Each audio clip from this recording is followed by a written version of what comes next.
Welcome to this week's ASX edition of Trade the Trend, a weekly video discussing where the stock market is heading. This video is going to cover the ASX 200, as well as the latest price action. I've got a chart with a stock that's looking really interesting, so make sure you stick around for that. I cover the S&P 500 in a separate video, and I'll leave a link for that in the description section below. As always, this is general commentary and doesn't take your personal situation into account. All right, with that said, let's jump into our first chart. So here we go. We've got the ASX 200 on the screen, and it's been a pretty quiet week. We just look at what's gone over the last few days. Had a little bit of a kick up on Monday, but otherwise it's really been not much going on. And the key feature on this chart remains this resistance, this overhead resistance band between 7,100 and 7,200. You can see it goes all the way back over here to the 2020 high. So it's quite a significant region that the market's butting itself up to at the moment, and it really is keeping a cap on the price. So let's jump over to let's go to the 4-hourly chart, just get a little bit more detail on what's going on. And I just want to focus in on the latest price action just over the last couple of weeks through here. Because what you can see, well, on the positive side, we do have higher highs and higher lows as we go through there. So that's positive, and it's entirely possible that this market does, from here, it does accelerate upwards, pops above that resistance area.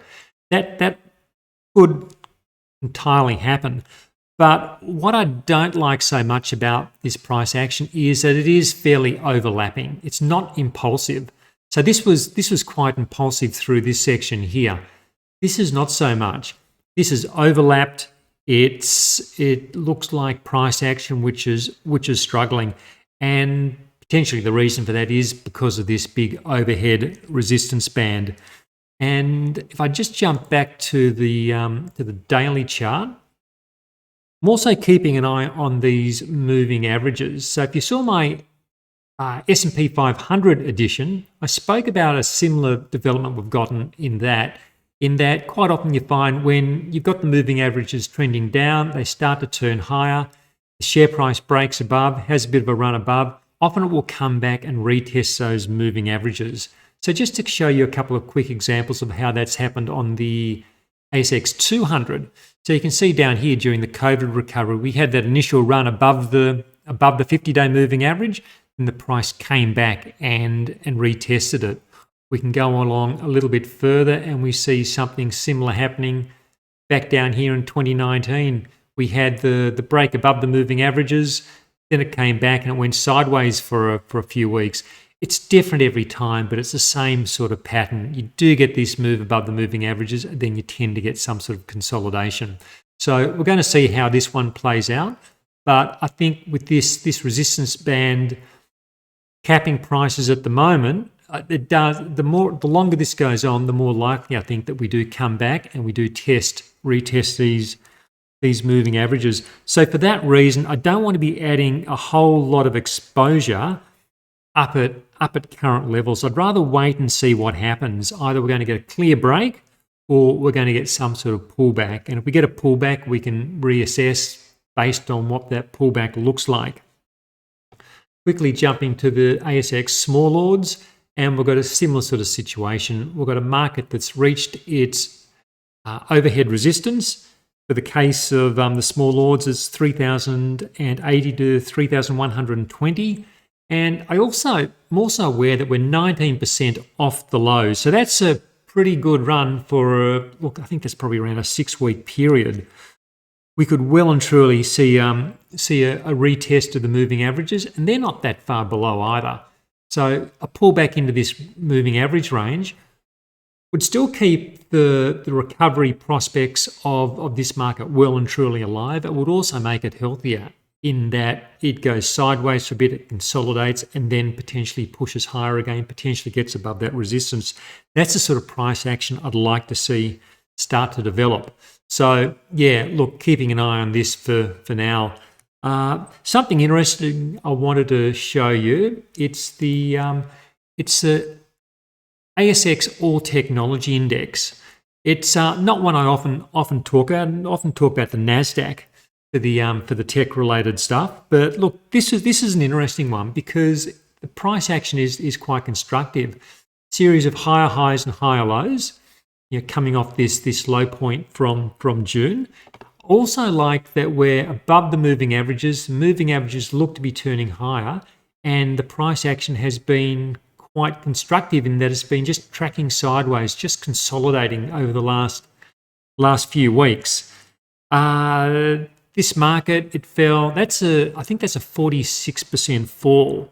So a really big decline, and we're only relatively early into a potential recovery.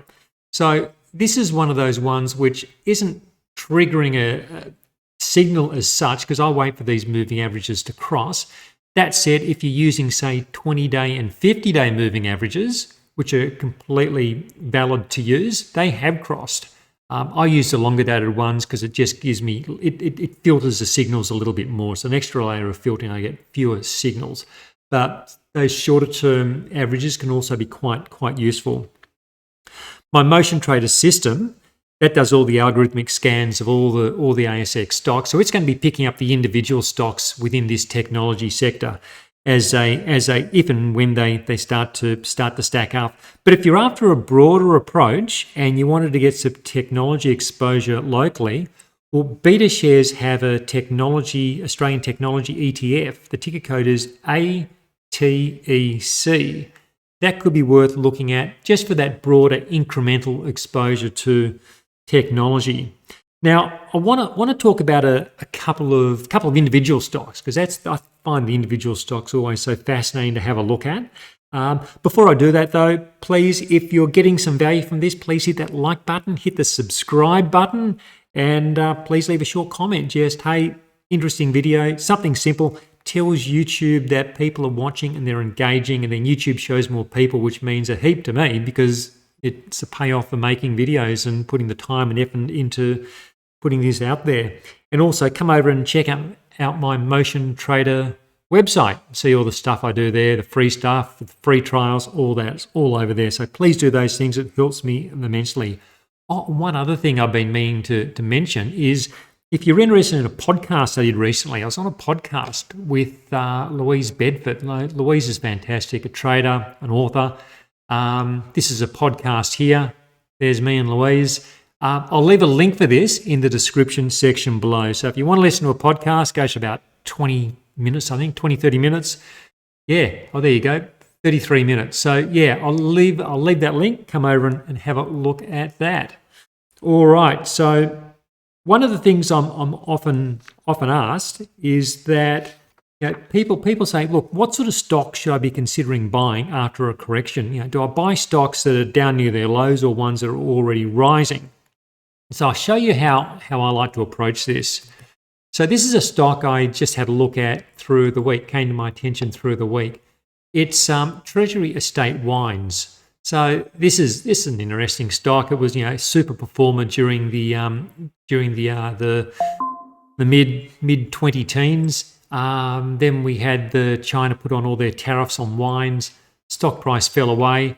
Interesting what happened from there, in that we got this big basing formation over a year and a half.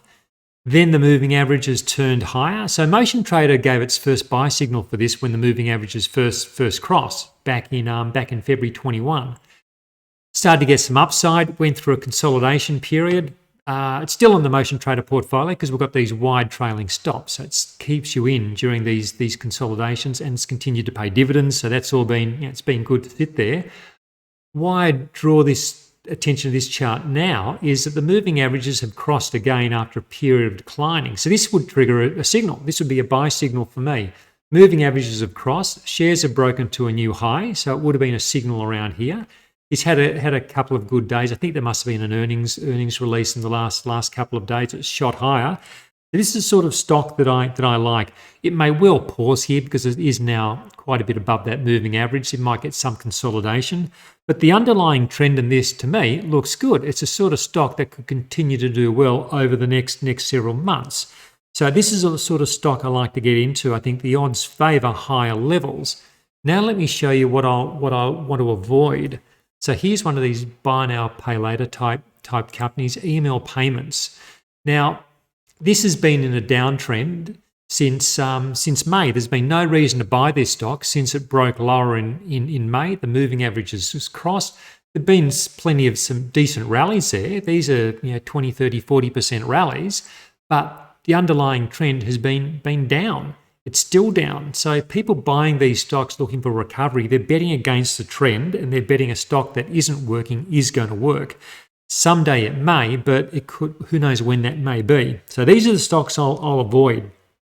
So for me, it's all about cherry picking. It's looking for those strong stocks and building a portfolio around them. So look, of course, nothing guarantees that you're going to get the that anything above the moving averages is going to be a star performer, but you just start to weight your portfolio between building a portfolio with a strong stock bias. That's basically what I try to do with my own portfolio, with my members' motion trader portfolios. That's what it's all about.